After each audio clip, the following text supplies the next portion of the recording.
오늘 우리에게 주신 하나님의 말씀은 시편 37편 4절에서 6절 말씀입니다. 시편 37편 4절에서 6절 말씀, 제가 가지고 있는 성경은 구약성경 828페이지입니다. 우리 세 절인데요, 한 목소리로 같이 읽었으면 좋겠습니다. 시편 37편 4절에서 6절 말씀, 우리 같이 읽어볼까요? 시작. 또 여호와를 기뻐하라. 그가 내 마음의 소원을 내게 이루어 주시리로다. 내 길을 여호와께 맡기라. 그를 의지하면 그가 이루시고 내 의를 빛같이 나타내시며 내 공의를 정오의 빛같이 하시리로다. 아멘. 할렐루야. 아멘. 우리 사랑의 창현한교회 성도님들 사랑하고 축복합니다.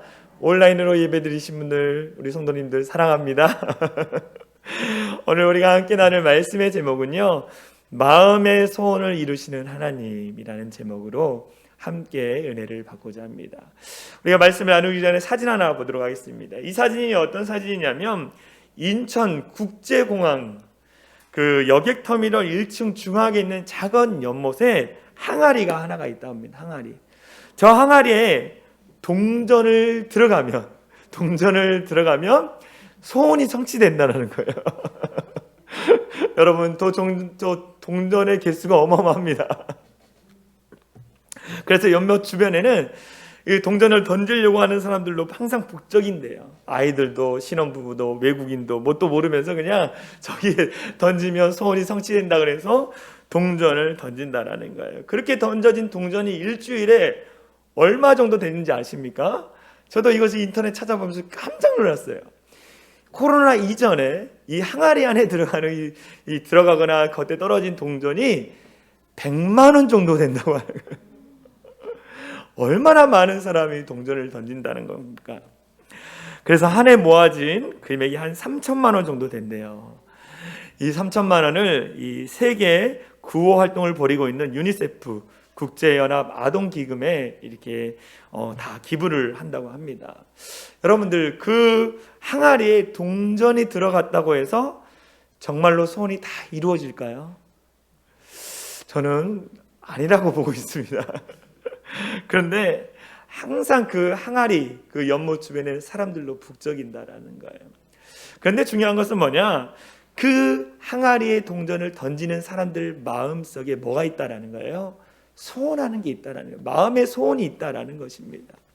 저와 여러분들도 마음의 소원이 있지 않습니까? 저에게도 하나님 주신 마음의 소원이 있어요. 그것을 이루어지기 위해서 간절히 기도하고 있습니다. 그런데 안타까운 것은 뭐냐? 소원이 없는 사람들, 마음의 소원이 없는 사람들이에요. 이 어떤 사람에게 소원이 무엇이냐고 물어보면 나 같은 사람에게 무슨 소원이 있겠습니까? 그저 살다가 죽는 거지요. 이렇게 대답하는 사람들, 너무나 안타까운 거예요. 소원이 없는 사람들. 그러므로 우리는 소원이 있다는 것 자체를 귀하게 생각해야 합니다. 할렐루야. 마음의 소원이 있다는 것이 귀하다라는 거예요. 오늘 시편 37편을 쓴 다윗 왕도 마음의 소원이 있었어요. 이 하나님께서 이 마음의 소원을 이루어진다는 분명의 확신을 가지고 이 시편 37편을 썼습니다. 다윗이요, 왕이 되고 이 백발의 노인이 되어져서 자신의 인생을 한번 되돌아본 거예요. 그동안 살아왔던 인생의 길을 한번 되돌아보고 있었습니다. 그러면서 내가 백성들에게 정말 좋은 말을 해야겠다라고 그 교훈의 내용들을 담은 시가 바로 지혜의 시입니다. 이 시편에는요, 다윗의 지혜의 시들이 참 많이 나와 있는데 오늘 37편도 다윗의 지혜의 시 중에 하나라는 거예요. 마음의 소원을 이루시는 하나님. 그래서 마음의 소원을 이루기 위해서는 우리가 어떻게 해야 하는지 자세히 기록해 놓고 있습니다. 여러분들, 다윗에 대한 이야기를 너무 많이 들었습니다. 다윗은요, 양을 치던 목동이었어요. 정말 볼품없는 사람이었습니다. 그런데 15살에 사무엘에 의해서 기름 부음을 받고 왕으로 인정을 받은 거예요. 그런데 그 당시 이스라엘 왕인 이 사울 왕의 시기가 있었어요. 왜 시기가 있었습니까? 블레셋의 장군 골리앗을 쳐 죽였기 때문이에요. 그래서 다윗은 만만히요, 사울은 천천히라고 하면서 백성들의 이 칭송을 받은 게 다윗이었어요. 그래서 사울 왕의 마음에 시기가 있었고 다윗을 죽이려고 했습니다. 다윗은 사울의 사위였음에도 불구하고 그는 10년 동안 도망자 신세였어요. 도망자. 늘 죽음의 고비가 있었습니다. 사울은 늘 다윗을 죽이려고 쫓아다녔어요. 그때마다 그는 어떻게 했느냐? 하나님 나를 도와주시고 나를 살려주세요. 나와 함께 하시는 하나님, 나와 함께하는 백성들 주님 지켜주시고 보호하여 주시옵소서. 도망자 신세로 다윗이 살았을 때 따랐던 백성이 400명이 넘었다고 성경이 나와요. 그것도 대단한 기적이죠. 400명이 다 숨어 있을 수 있다는 거, 사울 왕의 레이더에 걸리지 않은 거, 정말 기적 같은 하나님의 보호 속에. 그리고 그가 어떻게 했습니까? 인생의 역전이 됐어요. 마음에 소원하는 거, 그것이 이루어지는 일들이 일어났습니다. 사울 왕이 하나님 앞에 범죄를 했죠.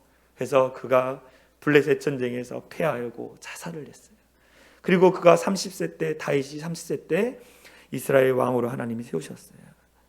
그러면서 하나님이 이야기하죠. 다윗은 내 마음에 합한 자라, 나의 마음을 너무나 잘하는 자라, 나를 기쁘게 하는 자다라고 하나님이 칭찬해요. 그러니까 하나님이 다윗 왕이 다스리는 이스라엘을 어떻게 했습니까? 번창하고 부강하게 만들었어요.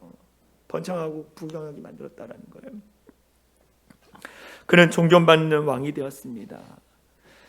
그러면서 그는 인생을 되돌아보니까 고난의 때, 아픔의 때, 문제가 일어났을 때 늘 하나님을 의지했어요. 하나님만을 바라보고 하나님 앞에 기도했죠. 그랬더니 그 고난이 어떻게 했습니까? 축복으로 바뀌는 그 기적 같은 일들을 하나님이 이루어 주신 것을 다윗은 날마다 고백하는 거예요. 날마다 고백. 내 마음의 소원을 이루어 주신 하나님을 찬양합니다. 내 마음의 소원을 이루시는 그 하나님, 존귀하신 하나님의 이름을 높입니다라고 다윗이 늘 고백하는 것을 우리는 말씀을 통해 볼 수 있습니다.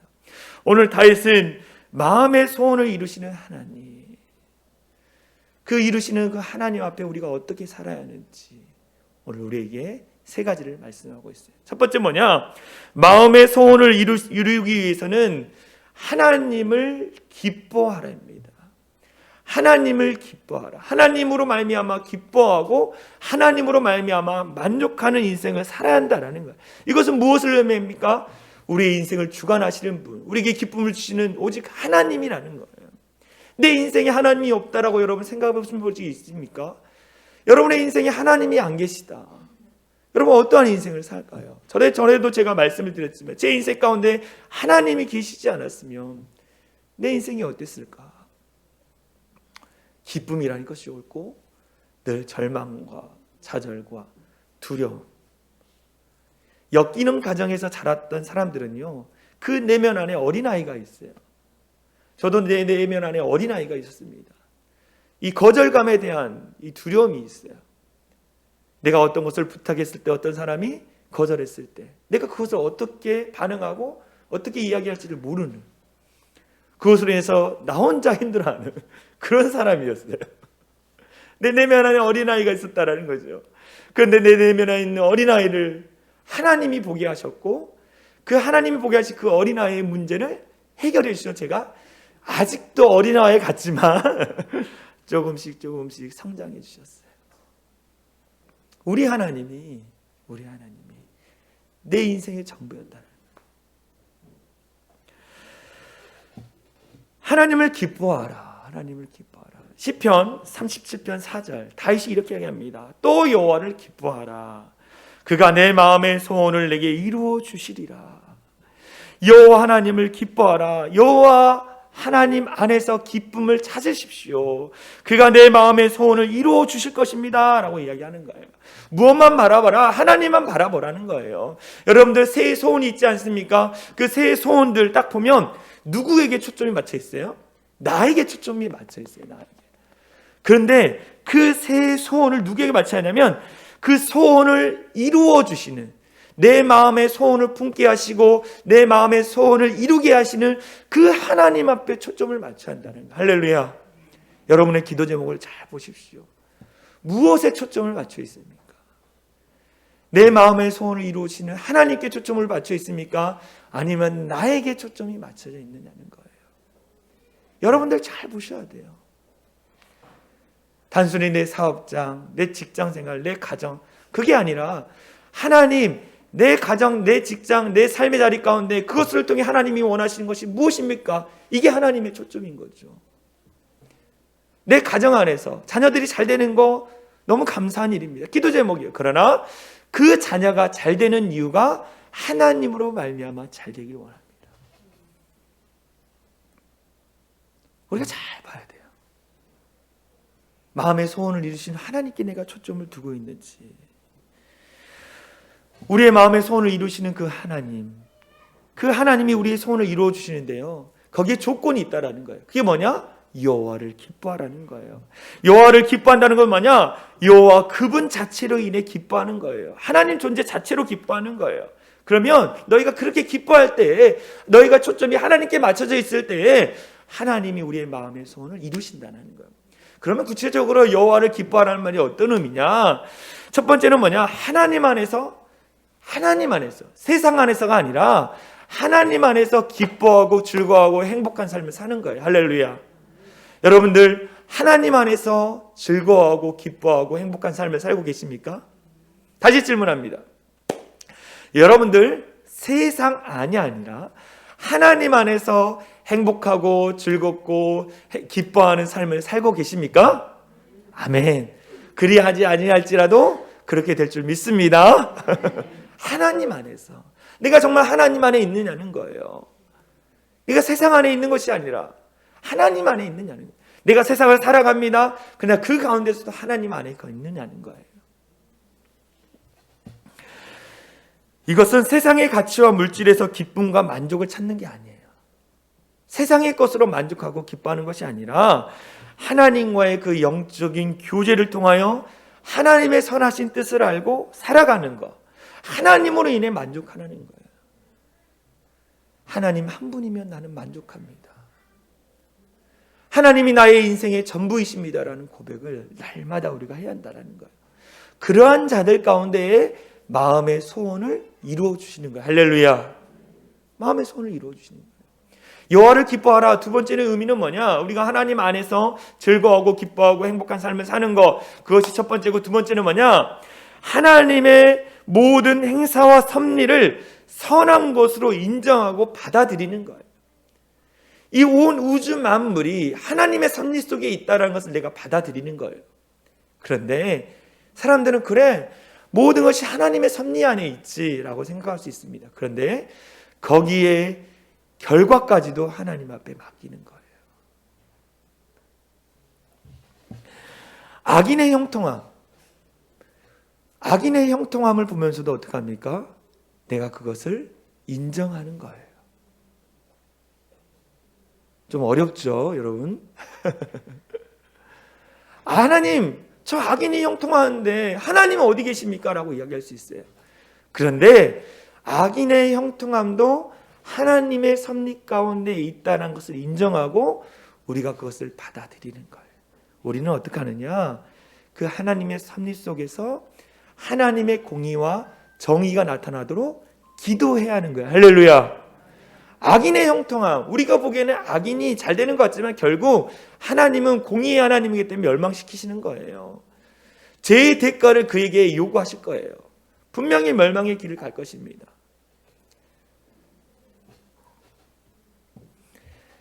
그 하나님의 선하신 섭리 가운데 우리가 인정한다라는 것, 그것은 어떠할 때 인정하느냐? 우리가 하나님을 사랑할 때, 할렐루야, 하나님을 사랑할 때 하나님의 선하신 그 섭리를 인정하는 거예요.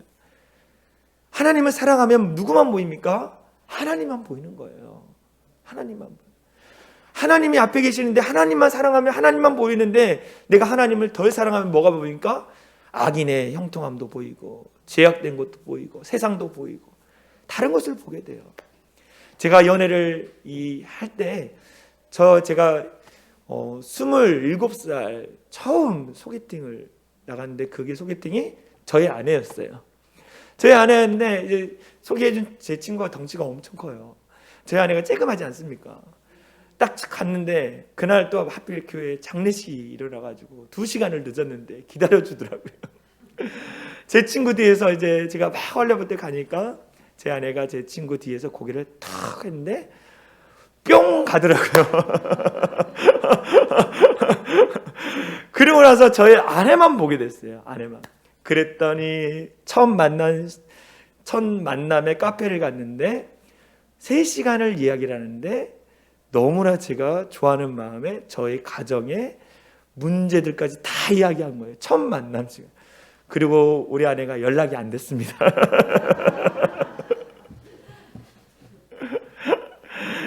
제가 이걸 말씀드린 이유는 뭐냐? 하나님만 보면 다른 게 보이지 않는 거예요. 하나님만 봐요. 하나님.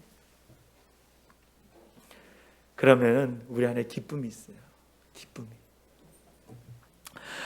어느 한 목사님이 이 탁월한 능력으로 목회를 너무 잘하신 거예요. 그래가지고 막 새신자도 늘고 헌금도 늘고 성도들도 막 기뻐했습니다. 근데 목사님 마음 안에 한 가지 고민이 있었어요. 뭐였냐? 교회 옆에 사는 이웃인데 그 이웃이 교회에 안 나오는 거예요. 그래서 그 이웃의 이름을 부르면서 하나님 그 이웃이 교회에 나오게 해주세요 기도했습니다. 그랬더니 어느 날 그 이웃이 교회에 나왔어요. 목사님 마음에 이런 마음이 있었습니다. 오늘 설교를 최고로 잘하는 설교를 해야겠다. 그래가지고 열심히 준비한 대로 설교를 너무 잘했습니다. 설교가 마친 다음에 마지막에 예수님을 영접하실 분들은 손을 드세요 라고 했어요. 근데 그 이웃분이 딱 손을 든 거예요. 와, 목사님 마음에 너무 좋았어요. 내가 설교를 정말 잘했구나. 설교에 감동을 받아가지고 저번에 예수님을 영접했구나. 너무 즐거워해서 이제 예배가 다 끝난 다음에 설교에 감동을 받아서 내가 예수님을 영접했습니다는 그 이야기 말을 듣고 싶어가지고 목사님이 그 이웃에게 가서 물어봤습니다. 무엇 때문에 예수님을 영접하셨습니까? 목사님은 설교에 감동을 받아서 이 얘기를 듣고 싶었는데 그 이웃이 이렇게 얘기했습니다. 옆에 계신 할아버지의 기뻐하는 미소를 보면서 내가 예수님을 영접하기로 했습니다. 예배를 드리는데 그 기쁨으로 예배 드리시는 한 할아버지의 그 미소를 보면서 내가 예수님을 영접하기로 했습니다. 주님으로 인하여 여호와 하나님으로 말미암아 기뻐하는 우리들이 되어야 한다는 거. 할렐루야. 여호와 하나님으로 말미암아 기뻐하는 우리가 되어야 돼요. 이것이 하나님이 원하시는 것입니다. 느헤미야서 8장에 보면 이스라엘 백성들이 예루살렘에 왔는데 이 성벽이 다 무너진 거예요. 그래서 이 이스라엘 백성들이 성벽을 다 재건을 했습니다. 이스라엘 백성들이 다 성벽 앞에 모여서 예배를 드립니다. 그 예배를 드릴 때 에스라 선지자가 율법책을 가지고 와서 하나님의 말씀을 딱 읽는 거예요. 딱 읽는데 모든 백성이 여호와 하나님을 송축하고 울었다라고 성경에 보면 나와 있어요. 울었다. 그 말씀을 들으면서 회개하고 그동안 하나님 앞에 바로 살지 못했던 걸 회개하고 다시 하나님이 우리를 회복시켜 주신 거 감사합니다라고 고백하면서 느헤미야 선지자가 이렇게 얘기합니다. 느헤미야 8장 10절에 이렇게 얘기하죠. 같이 읽겠습니다. 시작. 이날은 우리 주의 성일이니 근심하지 말라. 여호와로 인하여 기뻐하는 것이 너희의 힘이니라. 여호와로 인하여 기뻐하는 것이 너희의 힘이니라는 거 말합니다. 우리의 힘의 근원이 무엇입니까? 여호와 하나님을 기뻐하는 거예요. 우리가 기뻐하기만 하면 하나님이 우리에게 능력을 주시는 거예요. 마음의 소원을 이룰 수 있는 능력, 하나님의 뜻을 깨달을 수 있는 능력, 그 모든 능력을 하나님이 주시는 거예요. 할렐루야. 하나님 한 분으로 만족하고, 그래서 여러분들이 그 하나님을 바라보면서 하나님, 내가 육신의 연약함이 있습니다. 건강의 복을 더해 주시고, 그래서 건강해서 하나님의 몸된 교회를 세우고 하나님 나라를 위해서 열심히 살겠습니다. 하나님, 내 마음에 소원하는 것이 있습니다. 내가 운영하는 사업장, 직장, 이곳을 통해서 내가 열심히 하나님의 이름을 높이겠습니다라고 기도하는 거예요. 하나님이 기뻐하는 일이고 내 마음의 소원이 딱 맞잖아요. 그렇죠? 하나님이 좋아하시는 일이니까. 그러면 하나님이 그 마음의 소원을 이루어 주시겠다라고 말씀하는 거예요. 마음을 이루어 주시는 것뿐만 아니라 내 마음의 평안과 기쁨을 더해 주시는 거예요. 할렐루야. 여호와를 기뻐하는 것이 너희의 힘이다. 힘이 있어야 뭘 하잖아요. 그렇죠? 제가 여기서 힘이 없어 봐요, 여러분들. 우리 목사님 설교 뭘 하는 거야? 잘 들리지도 않아 막. 힘이 있어요. 힘이. 그 힘은 하나님이 주시는 거예요. 할렐루야. 하나님이 주셔야 돼요. 마음의 소원을 이루기 위해서는 여호와를 기뻐하라 말씀합니다. 두 번째 뭐냐? 하나님께 맡기라 라고 말하고 있어요. 하나님께 맡기라. 여러분, 하나님 앞에 여러분의 인생의 길을 맡기고 계십니까? 다시 질문합니다. 여러분의 인생의 길을 여호와 하나님 앞에 맡기고 계십니까? 아멘, 아멘, 아멘. 이스라엘 백성들이요, 애굽에서 나오고 나서 하나님이 그들의 인생의 길을 인도했습니다. 불기둥, 구름기둥으로 인도하셨어요. 그 인도한 가운데 있었습니다. 그런데 이스라엘 백성들은 어땠습니까? 문제가 터지고 어려움이 다가오면 늘 입술로 원망하고 불평했어요. 하나님의 인생의 그 인도한 가운데 있음에도 불구하고 문제가 생기고 어려움이 생기면 하나님 앞에 원망하고 불평했다라는 거예요. 이스라엘 백성들만 그럽니까? 저와 여러분들도 동일하지 않습니까? 하나님 앞에 제 인생을 맡겼습니다. 하나님이 내 인생의 주관자십니다라고 고백하면서도 문제가 일어나면, 어려움이 닥치면 하나님 원망하고 불평하는 연약한 자가 우리이지 않는지.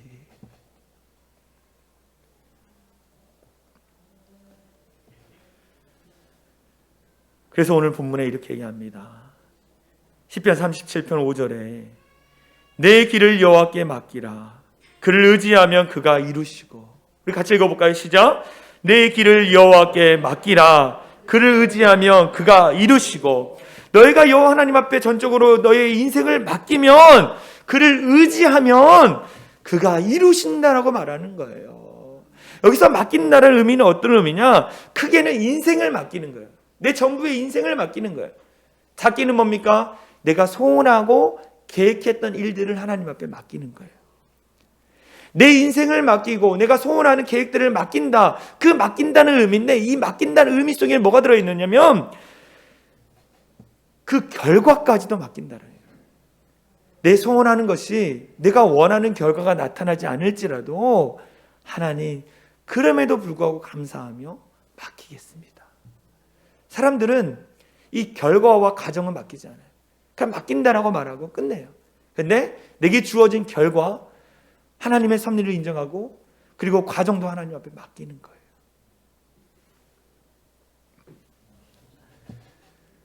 그게 하나님 앞에 인생을 맡긴다라는 의미입니다. 내가 원치 않는 결과가 있을지라도 하나님의 선하신 뜻 가운데 있기 때문에 그것을 통해 하나님이 만들어 가실 것에 대해 기대하며 기도하는 거예요. 잠언서, 솔로몬이 쓴 잠언서 16장 9절에 이렇게 나와 있죠. 같이 읽겠습니다. 시작. 사람이 마음으로 자기의 길을 계획할지라도 그의 걸음을 인도하시는 이는 여호와시니. 사람이 계획할지라도 그의 길을 인도하시는 분은 누구예요? 여호와 하나님이시라는 거예요. 하나님이 막아지면 갈 수가 없는 거예요. 하나님이 여셔야 갈 수 있는 거예요. 할렐루야. 하나님이 길을 보여주셔야 갈 수 있는 거예요. 하나님 앞에 맡겨라. 여러분의 자녀도, 여러분의 가정도, 여러분의 모든 삶의 터전도 다 하나님 앞에 맡겨라. 맡기면 하나님이 만들어 가십니다. 할렐루야. 시편 37편 5절에 보면 이루시고라는 게 나와 있어요. 이루시고. 너희가 여호와 하나님께 맡기고 그를 의지하면 그가 이루시고. 이루시고라는 단어를 찾아보니까 이 히브리어로 아이세라는 건데, 이 원형은 아사인데 이건 뭐냐면 완성시킨다라는 거예요. 하나님 앞에 우리가 맡기고 하나님을 우리가 전적으로 의지하면 우리의 인생을 완성시키는 과정 가운데 우리를 인도하신다라는 거. 할렐루야. 저의 인생 가운데도 아까도 제가 부끄러운 고백을 했지만 제 안에 있는 어린아이 때문에, 제 안에 있는 이 성인아이 때문에 너무 힘든 시간을 많이 보냈습니다. 아직도 다 해결되지 못했어요. 그래서 제가 전에 말씀드렸죠. 아직도 저는 공사 중입니다. 하나님 안에서 만들어가는 그 과정 가운데에 공사 중입니다 라고 표현을 했어요.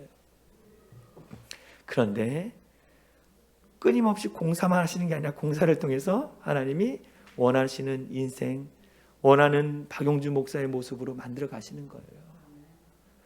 저와 여러분도 하나님이 완성시키시는 거예요. 그런데 내가 해야 할 것은 뭐냐? 전적으로 맡기는 거예요. 맡기는 거. 염려하고 근심하는 게 아니라 하나님 앞에 맡기는 거예요. 하나님, 제 안에 성인 아이가 있어. 인정하는 거죠. 인정하고 부족함을 고백하고, 그래서 늘 저는 저희 아내한테 하루에 1시간 이상 막 이야기해요. 이래서 미안하고 저래서 미안하고 부족한 거예요. 여러분들이 모르는 게 있어요.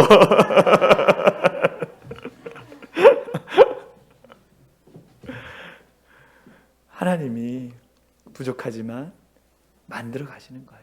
최고의 걸작품으로.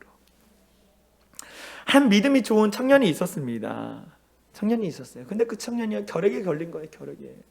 그래서 병원에 갔더니 너무 상태가 악화됐다라는 이야기를 들었습니다. 그러면서 의사가 공기 좋은 데 가서 편히 쉬면서 삶을 정리하십시오라고 이렇게 사형 선고를 이야기한 거예요.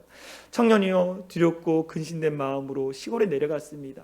한 오두막에서 이제 지냈는데요, 너무나 늘 염려가 되고 근심이 되는 거예요. 그런데 하룻밤을 자고 보니까 옆에 수박줄기가 있는 거예요. 수박줄기. 근데 하룻밤을 자고 보니까 수박줄기가 엄청 자라나 있는 거예요.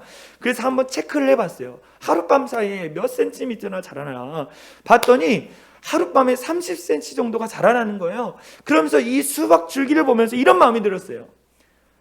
하나님이 이 수박줄기를 하룻밤에 30cm나 키우시는 하나님이 수박보다 훨씬 귀하고 복된 나를 그냥 죽게 내버려 두실 일이 없다라는 생각이 들었어요. 그러면서 나의 생명도 하나님 앞에 맡깁니다. 내 남은 생애도 하나님 앞에 맡깁니다라고 고백하면서 하나님 앞에 온전히 맡기고 주어진 삶을 최선을 다해 살았어요. 그럴 때는 어떻게 됐을까요? 병이 회복된 거예요. 치료가 된 거예요. 하나님이 맡기시며 하나님 앞에 맡기면 하나님이 원하시는 인생으로 만들어가는 거예요. 우리가 필요한 건 뭐냐? 하나님의 일하심을 기대하며 기도하는 시간이 필요한 거예요. 하나님이 일하실 것에 대한 기대감을 맡겼으니까 나는 어떻게 합니까? 하나님의 일하심을 기대하며 기도하는 거예요. 내 자녀 하나님 앞에 맡깁니다. 하나님, 나는 기도할 수밖에 없어요. 제가 제 자녀들한테 항상 이야기하는 게, 아빠 엄마 의지하지 마. 우리는 해줄 수 있는 게 없어. 아빠 엄마가 해줄 수 있는 건 단지 기도밖에 없어. 늘 얘기해요. 어린데도 막 그렇게 얘기해요. 그래서 이제 하나님이 책임져 주실 거라는 분명 확신이 있습니다. 그래서 감사하게도 잘 자라줘서 너무 감사해요. 기대하며 기도하는 것입니다. 예레미야 33장 2절 3절 말씀 보겠습니다. 같이 읽을까요? 시작. 이를 행하시는 여호와, 그것을 만들며 성취하시는 여호와, 그의 이름을 여호와라 하는 이가 이와 같이 이르시도다. 너는 내게 부르짖으라. 내가 내게 응답하겠고 내가 알지 못하는 크고 은밀한 일을 내게 보이리라. 이를 행하시는 여호와, 성취하신 여호와 하나님 앞에 기도하라는 거예요. 기도하는 거예요. 맡겼으면 하나님 바라보지 않고 하나님만 바라보며 맡겼습니다. 기도하겠습니다. 기도하는 거예요. 끊임없이 성경에는 맡기라라고 말해요. 잠언 16장 13절에 보면 내가 하는 일을 여호와께 맡겨라. 그리하면 내가 계획한 일이 이루어질 것이다. 누구에게 맡기라는 거예요? 주변의 사람들? 부모에게? 아니요. 하나님 앞에 맡기라는 거예요. 그러면 그가 이루시겠다고 말씀합니다. 여호와 하나님으로 인하여 기뻐하고 하나님께 맡기면 마음의 소원을 이루어 주시는데요. 그런데 우리가 행해야 할 것이 있습니다. 마지막 마음의 소원을 이루기 위해서는 어떻게 하느냐? 우리가 해야 할 거, 하나님 앞에서 의롭게 살라라고 말하고 있어요. 여러분들 의롭게 살기를 노력하십시오. 할렐루야.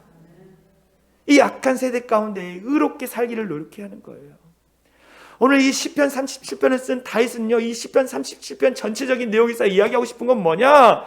너희가 의롭게 살아야 한다. 누구 앞에서? 하나님 앞에서. 37편 1절에서 3절 보면 이렇게 나와요. 제가 읽어드릴게요. 악인들 때문에, 여러분들 악인들 때문에 안달하지 말고 못된 짓 하는 자들 시기하지 말아라.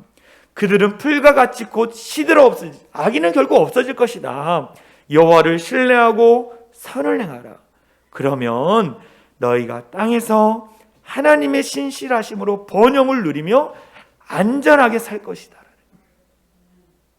우리가 의롭게 산다면 하나님의 신실하심으로 말미암아 번영을 누리고 안전하게 살아간다라는 거예요. 오늘 우리가 읽은 37편 이 6절에도 이렇게 나옵니다. 저가 내 의로. 하나님이 우리 의를 정오의 태양같이 빛나게 하시려. 우리가 의롭게 살아갈 때 세상 가운데 가장 태양이 밝게 빛나는 시간이 언제입니까? 정오 12시지 않습니까? 가장 밝게 빛나는 것처럼 너희를 가장 빛나게 할 거라고 하나님 말씀하시는 거예요. 그래서 여러분들 악인의 형통을 부러워하지 말아라. 그들은 결국 멸망하게 될 것이다.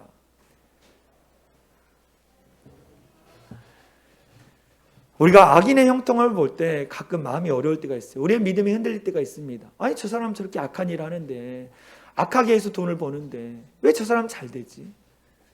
나는 하나님의 말씀대로 살았다라고 지금까지 하나님 예배 빠지지 않고 열심히 예배 드렸고 믿음 지키고 하나님 앞에 귀한 예물을 드렸는데 내 인생은 왜 그럴까?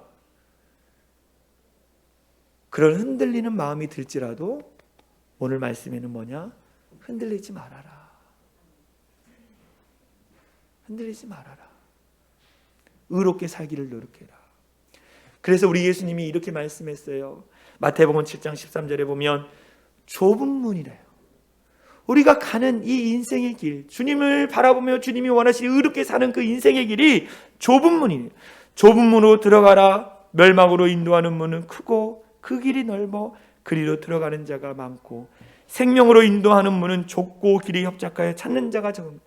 우리 예수님이 어느 길을 가셨습니까? 좁은 문으로 들어가셨잖아요. 아무도 가지 않는 길을 가셨어요. 좁은 길, 좁은 문으로 가셨다라는 거죠. 그게 의롭게 사는 인생이라는 거예요. 우리도 예수님을 따라 그 좁은 문, 좁은 길을 향해 가야 돼요. 이 세상 가운데 의롭게 살기 위해서 우리가 노력해야 합니다. 흔들림 없이 믿고 따라가는 거예요. 다윗이 그러한 인생을 살았습니다. 다윗이 아무리 힘들어도, 아무리 어려워도 주님 앞에 나왔어요. 무릎 꿇었다라는 거죠. 그때 하나님이 그의 마음의 소원을 이루어 주셨어요. 여러분들, 이 약한 세상 가운데 악인의 형통함을 보고 부러워하지 마십시오.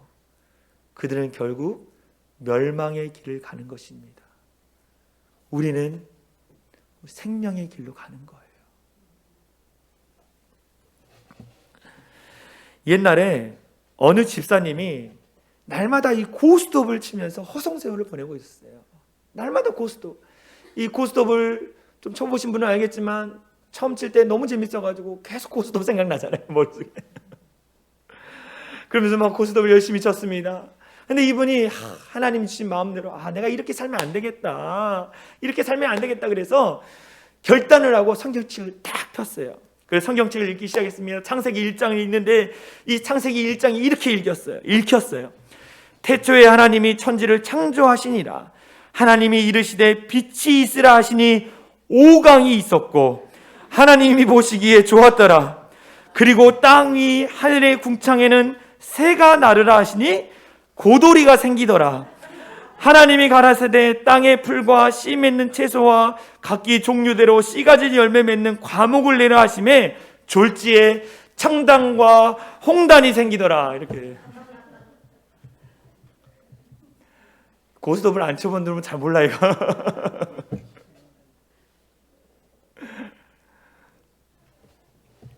무엇을 의미합니까? 세상 사람들은 이렇게 도박, 쾌락, 스포츠, 비싼 옷, 맛있는 음식, 화려한 주택, 황금, 높은 지위를 사랑해요.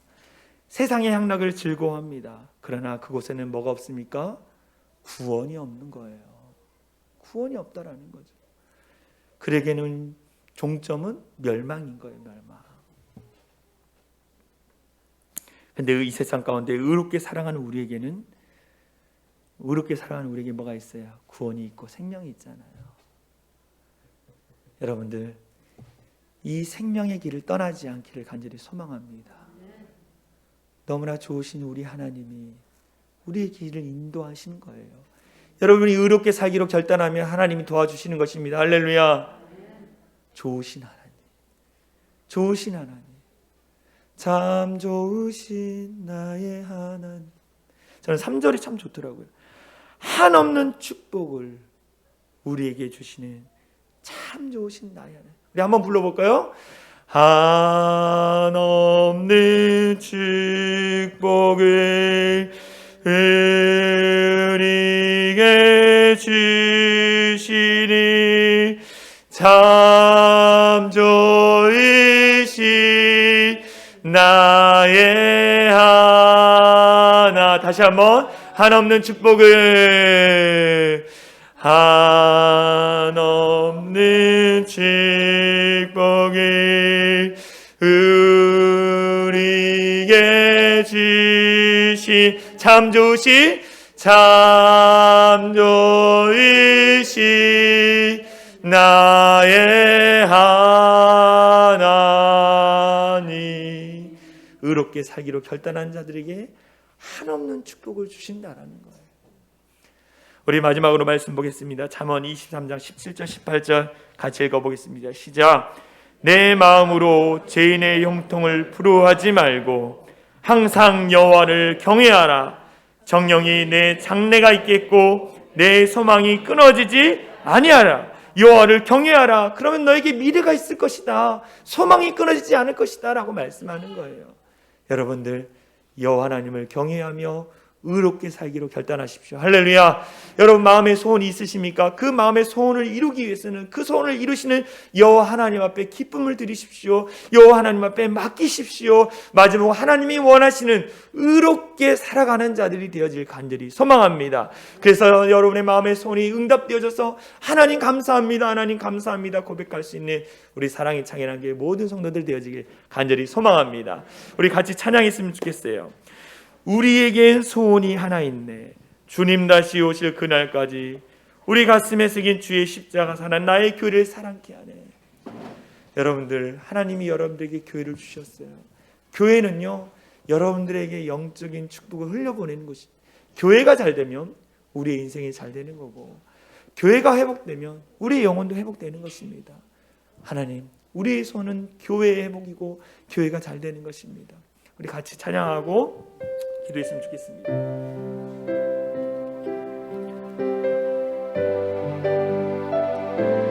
마음의 소원을 이루시는 하나님을 예배합니다. 우리가 같이 찬양합니다. 우리에겐 소원이 하나 있네. 우리에겐 소원이 하나 있네. 주님 다시 오실 그날까지 가슴에 새긴 주의 십자가 나의 교회를 사랑케 하네. 나의 교회를 사랑케. 주의 교회를 향한 우리의 마음은 주의 교회를 향한 우리 마음, 희생과 포기와 가난과 고난 하물며 지금조차 우리 막을 새 우리 교회는 이 땅의 희망입니다. 우리 교회는 이 땅의 교회를 교회되게 교회되게 예배되게 하네. 우리 사용하소서. 진정한 오늘 임하노로. 우리 다시 한번 고백하겠습니다. 우리에겐 소원이 하나 있습니다. 우리에겐 소원이 하나. 우리가 주님이 다시 이 땅 가운데 오실 때까지, 주님 다시 오실 그날까지 우리 가슴에 새긴, 우리 가슴에 새긴 주의 십자가 나의 교회를 사랑하겠습니다. 나의 교회를 사랑해. 주의 교회를 향한 우리의 마음은 주의 교회를 향한 우리 마음, 희생과 포기와 가난과 고난 하물며 죽음조차도 우리 막을 수 없습니다. 우리를 막을 수 우리 교회는 이 땅의 희망입니다. 주님 우리 교회는 이 땅의 희망. 아멘.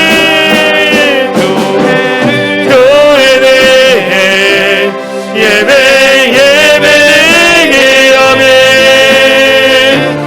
우리 사용하소서 진정한 등의 날 오늘 희망으로 아멘. 주님 그렇습니다. 우리 교회되게 예배되게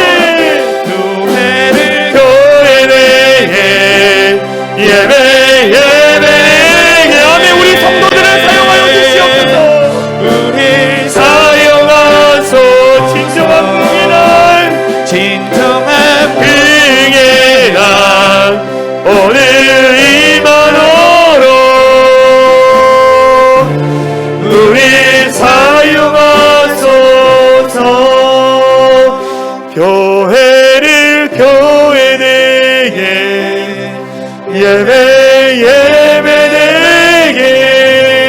예배되게 우리 사용하소서. 진정한 긍휼의 날 오늘 임하도록 우리 사용하소서. 오늘 다 눈을 감았으면 좋겠습니다. 여호와 하나님 한 분만으로 기뻐하고 만족하는 인생을 살아야 돼요. 우리의 인생을 주관하시는 하나님 앞에 우리의 인생을 전적으로 맡겨야 합니다. 그리고 하나님이 원하시는 의로운 삶을 살기 위해서 노력해야 돼요. 그때 하나님이 우리의 마음의 소원을 이루어 주시는 거예요. 여러분들 여호와 하나님으로 말미암아 기뻐하십니까? 여호와 하나님으로 말미암아 여러분의 인생을 전적으로 맡기고 계십니까? 하나님이 원하시는 의로운 길을 살기 위해서 노력하고 애쓰고 있습니까? 그것이 고난을 이기고 힘든 길이라서 혹여나 내가 그 길을 떠나 편한 길로 세상의 길로 가지 않고 있는지 우리 한번 다시 한번 회개하면서 주님 내가 여호와로 말미암아 기뻐하겠습니다. 내가 하나님의 나의 인생을 맡기겠습니다. 하나님 의로운 인생의 길, 그 길을 삶을 살겠습니다. 그래서 우리가 마음에 품은 하나님 주신 그 소원을 이루어갈 수 있는 우리 모두 되기를 하고 우리 합심으로 같이 기도하겠습니다. 기도합니다. 사랑과 은혜가 많으신 하나님 감사합니다. 우리 가운데 함께 하시는 여호와 임마누엘 하나님을 찬양합니다. 하나님이 붙드시고 하나님이 이끌어가 주시옵소서. 하나님으로 말미암아 기뻐하며 즐거워하며 사는 인생 되게 하여 주시옵소서. 하나님이 우리의 인생의 전부이심을 고백하며 나갑니다. 하나님이 우리의 기쁨의 근원이심을 고백하며 나갑니다. 하나님 앞에 우리가 우리의 온 초점을 바치고 우리가 하나님 앞에 온전히 드리며 온전히 하나님의 영광을 위해 살게 하여 주시옵소서. 아무것도 염려하지 말고 두려워하지 말고 근심하지 말고 오직 하나님의 일하심을 경험하면서 우리가 맡겨드리는 놀라운 영생의 충만함이 될 수 있도록 하나님 우리의 마음 우리의 생각 우리의 모든 것을 붙들어 주시옵소서. 여호와 하나님으로 말미암아 기뻐할지어다. 하나님 앞에 우리의 인생을 맡길지어다. 어떠한 결과가 나올지라도 하나님 앞에 그 인생을 맡기면서 하나님이 만들어 하실 그 인생이 어떠한 인생인지를 경험하게 하여 주시옵소서. 의롭게 살기를 노력하고 있습니다. 세상이 주는 그 길이 아니라 하나님이 주시는 그 길 가운데 우리가 걸어가면서 하나님이 원하시는 그 삶의 자리 가운데 걸어가면서 하나님의 역사와 기적을 경험하게 하여 주시옵소서. 하나님이 우리 안에 역사하실 일들을 기대하며 기도합니다. 주님 도와주시고 우리 성도들 한 사람 한 사람 자리 가운데 하나님의 놀라운 충만함이 임하게 하여 주시옵소서. 하나님 역사하여 주시옵소서. 우리 마지막으로 우리 사랑의 창인한 교회를 위해서 기도했으면 좋겠습니다. 제가 지난주 사무총회가 끝나고 나서 한 주간 기도하는데 어떤 마음이 들었냐면 하나님 교회만 회복되면 됩니다. 교회만 잘 되면 됩니다. 저의 불편함, 저의 연약함, 저의 힘든 거 다 상관없습니다. 주님 내가 가난하고 내가 고난이 있을지라도 교회만 잘 되면 됩니다. 교회만 회복되면 됩니다. 하나님이 핏값으로 사신 교회만 살아나면 저는 아무리 힘들어도 어려워도 하나님 이겨낼 수 있습니다. 그런 마음이 들었어요. 여러분들 하나님만 바라보고 교회만 생각하십시오. 그러면 하나님이 우리의 간절한 마음에 손을 응답해 주실 것입니다. 지금까지 인도하셨던 하나님께 우리 교회를 인도하셨어요. 앞으로 2022년 우리 사랑의 창인한 교회에 무한한 축복을 더해 주시고 하나님이 우리 교회를 회복시켜 주시고 놀라운 영적인 변화를 일으켜 주실 것입니다. 우리 이 시간 우리 사랑이 차기는 모든 성도들 가운데 축복하여 주시고 마음껏 하나님을 예배하고 하나님의 존귀하신 이름만 높여드릴 수 있는 교회 되게 해달라고 우리 마지막으로 같이 기도하려 합니다. 기도합니다. 주여, 하나님 함께하여 주시네 감사를 드립니다. 하나님, 우리가 온전히 신 주의 놀라우신 역사의 충만함이 우리 교회를 통해 일어나게 하여 주시고 우리 사랑이 창현한 교회가 하나님 앞에 온전히 회복되고 온전히 주의 이름을 높이며 존귀하신 하나님의 전능하심을 찬양하며 나갈 수 있도록 인도하여 주시옵소서. 핏값으로 사신 교회가 하나님의 영광을 나타내며 하나님이 주신 구원의 방주로 역할들을 감당할 수 있도록 인도하여 주시옵소서. 이곳에 많은 자들이 와서 예배하고 하나님을 예배하고 하나님의 이름을 높이며 나갈 수 있도록 성령 하나님 역사하여 주시옵소서. 하나님 존귀하신 그 주님의 이름에 우리가 엎드리게 하여 주시고 우리가 하나님만을 바라보며 그 믿음의 길을 걸어갈 때마다 하나님의 일하신 역사와 기적들을 날마다 경험할 수 있는 우리 성도들 되게 하여 주시옵소서. 하나님, 우리 성도들 가운데 함께 하신 그 은혜 속에서 하나님 바라보며 믿음으로 살 수 있는 우리 모두 될 수 있도록 하나님 역사하여 주시옵소서. 사랑과 은혜가 많으신 하나님 감사합니다. 내 마음의 소원을 이루시는 그 하나님, 그 하나님 앞에 최고의 기쁨을 드릴 수 있도록 인도하여 주시옵소서. 더불어 하나님, 우리에게 주어진 인생의 길을 하나님 앞에 맡길 수 있는 우리 사랑의 창현한 교회 모든 성도들 되게 하여 주시옵소서. 정말 하나님, 여호와로 말미암아 기뻐하고 하나님 앞에 우리의 인생을 맡기고 또 하나님이 원하시는 의로운 자의 삶을 살기로 결단하는 우리 모든 성도들의 삶의 자리 가운데 하나님 역사하여 주시옵소서. 조금 더 어려움 당하지 않도록 붙잡아 주시고 잘 이겨내며 견디며 늘 승리하는 자들 될 수 있도록 하나님 은혜를 허락하여 주시옵소서.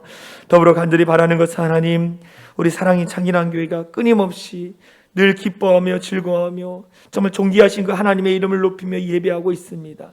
하나님, 이 예배가 하나님 멈춰지지 않도록 붙잡아 주시고 더 많은 자들이 이곳에 와서 함께 예배하며 하나님의 이름을 높일 수 있도록 인도하여 주시옵소서. 교회가 회복되고 정말 그래서 정말 우리 영이 회복되어져서 온 가정의 가족들이 다 나와 함께 예배하면서 정말 전능하신 그 하나님 함께 예배드릴 수 있도록 역사하여 주시옵소서. 하나님, 2022년을 기대하며 나아갑니다. 하나님, 우리 가운데 놀라운 축복을 더하여 주시옵소서. 역사하여 주시옵소서. 어둠 마귀는 나사렛 예수 그리스도의 이름으로 명하노니 떠나갈지어다. 두려움과 근심과 모든 아픔들을 예수 그리스도의 이름으로 명하노니 떠나갈지어다. 주님께서 역사하여 주시어서 하나님, 모든 묶인 것이 풀어지게 하시고 열려지게 하여 주시고 정말 하나님의 영광의 빛이 온 열방 가운데 비춰지게 하여 주시옵소서. 그렇게 하실 주님을 찬양하며 우리를 구원하신 예수 그리스도의 이름으로 간절히 기도하옵나이다. 아멘. 우리 다 같이 일어나서 사랑의 창현한 교회 공동체 고백하고 축도로 예배를 마치도록 하겠습니다. 우리 같이 선포합니다. 우리는 세상으로부터 부름받은 하나님의 백성입니다. 또한 세상으로 보냄받은 그리스도의 제자입니다. 보냄받은 소명자로서 하나님을 기쁘게 찬양하는 성령 충만한 예배자가 되겠습니다. 진리를 배우고 수호하는 은혜에 빚진 훈련자가 되겠습니다. 땅끝까지 복음을 전파하는 전도자가 되겠습니다. 이웃의 아픔을 함께하는 치유자가 되겠습니다. 온 성도가 하나 되는 화해자가 되겠습니다. 사회적 책임을 다하는 소명자가 되겠습니다. 그리하여 주의 나라가 이 땅에 임하며 하나님을 영화롭게 하는 교회 공동체가 되겠습니다. 아멘. 이제는 우리 주 예수 그리스도의 은혜와 하나님 아버지의 극진하신 사랑과 성령 하나님의 감화감동 역사 충만한 은혜가 마음의 소원을 이루시는 하나님께 기쁨을 드리고 인생의 모든 것을 맡기고 의롭게 살기로 결단하며 돌아가는 모든 성도들 머리 위에와 그들의 가정, 그들의 삶의 터전 위에 이제부터 영원토록 함께 하시기를 간절히 축원하옵나이다. 아멘.